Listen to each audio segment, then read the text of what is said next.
વાત સાંભળ્યા પછી મને ખાતરી થઈ ગઈ કે તારા બાળપણની દરેક વાત તને યાદ છે. એ બાવળના કાંટામાં ફસાઈને ચૂંદડીને કળવા દેતા મારા હાથ લોહીલુહાણ થઈ ગયા હતા. આજે આટલા વર્ષો થઈ ગયા પણ એ બાવળના કાંટાના ઘા પ્રીતની અમર નિશાની બનીને આજે પણ મારી હથેળીમાંથી ભૂસાયા નથી. શ્યામ,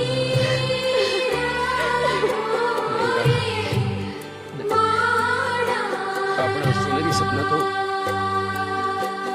બાળપણમાં મારા બાપુજીના અકસ્માતમાં મળતા જ મરી ગયા. ઘર બાર ખેતર વિના થઈ ગયા.